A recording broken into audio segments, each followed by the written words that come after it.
enemy tank unit. Either neutralize the soldiers or destroy the tank. Get them.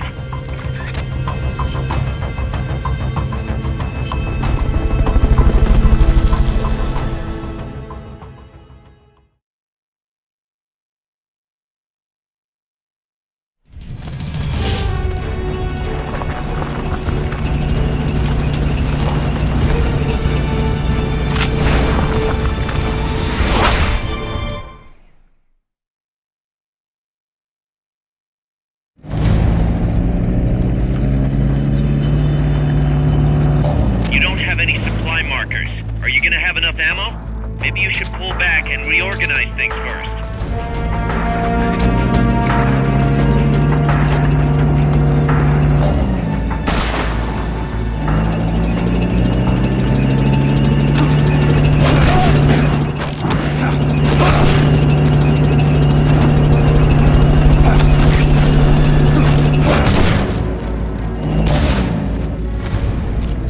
Fulton recovery helicopter is complete.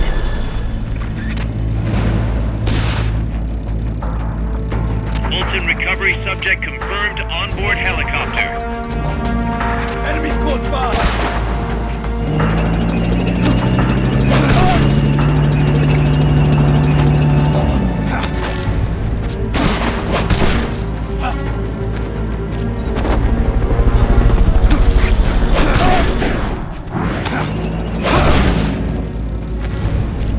Fulton recovery helicopter is complete.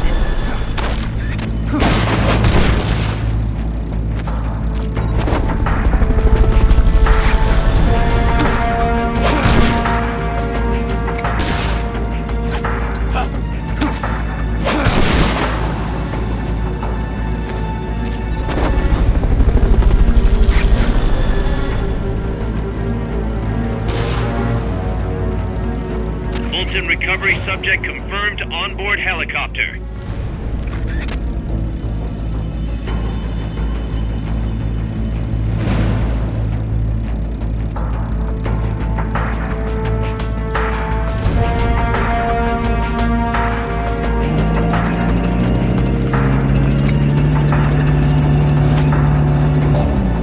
Enemies close!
That's gotta be the leader. Can you take him down?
Snake, the truck is headed up the mountain road past the tunnel.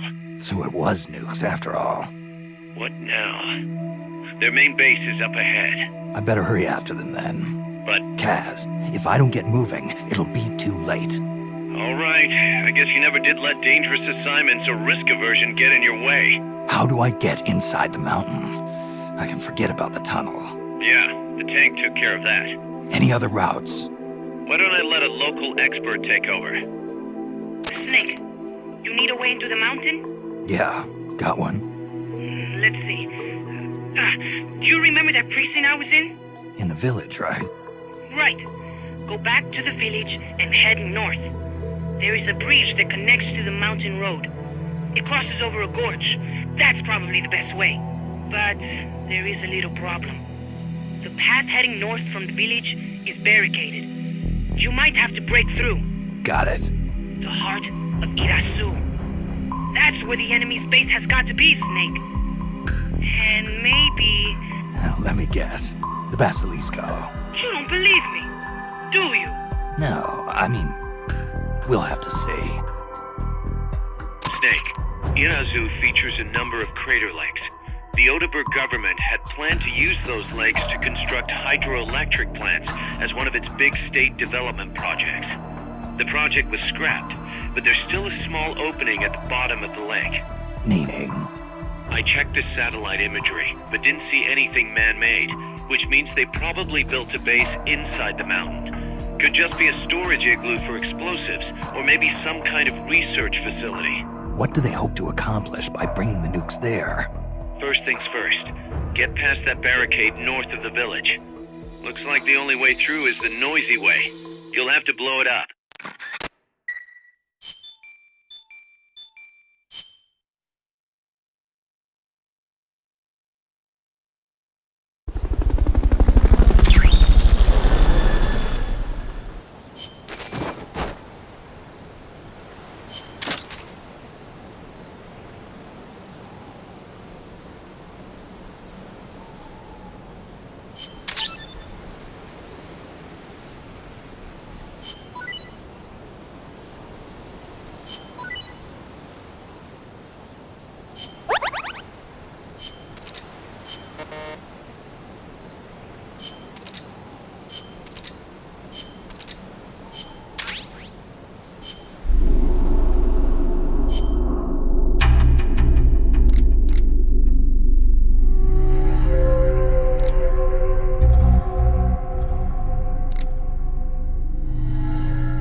Costa Rica isn't alone.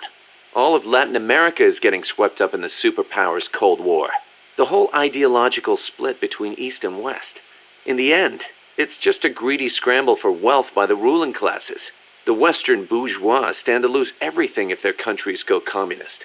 After all, the communists want to abolish private property altogether. So the capitalist rulers desperately tried to halt the global spread of communism. Hence the phenomenon of red baiting. And the communists, for their part, didn't exactly stay true to their principles.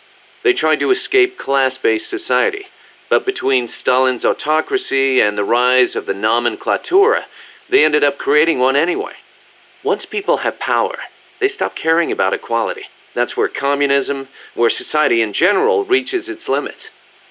The rulers only care about their own gain. The opposing side becomes a risk factor that threatens the profit, and thus the ongoing struggle between capitalism and communism was born. And now, nuclear deterrence is part of the picture. Exactly.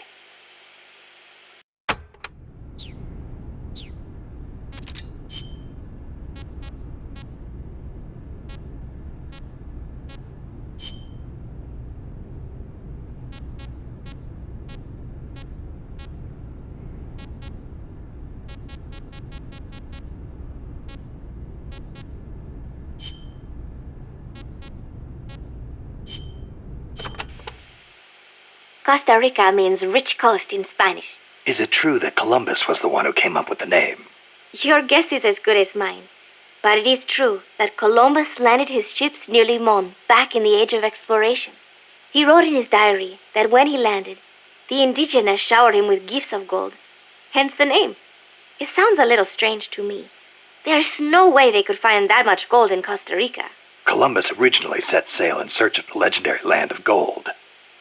Maybe he was just nuts about the stuff. Costa Rica is rich enough without it.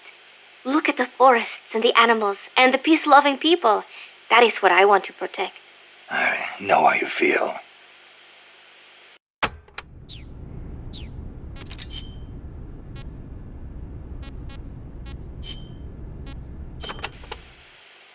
When I was little, I came down with malaria. Unlucky for me, it was the bad kind. I was in a daze the whole time. And at one point they said I was not going to make it. Malarial encephalopathy. I hear it's pretty common in tropical malaria cases. Even today, my memory sometimes gets a little fuzzy. Since then, I've had this fear of mosquitoes. When I hear them buzzing nearby, I get jumpy. Aha, that explains the chain smoking. See, I thought it might help keep the mosquitoes away, just a little. Maybe it is all in my head. You're the same way, right? Well, I will say this. I prefer a cigar over mosquitoes. Me too. I've got to hand it to you. It takes guts to conquer your fear like that and live a gorilla's life in the wild. It is nothing. El Che did not let asthma stop him from leading the revolution. Compared to him, I am no hero.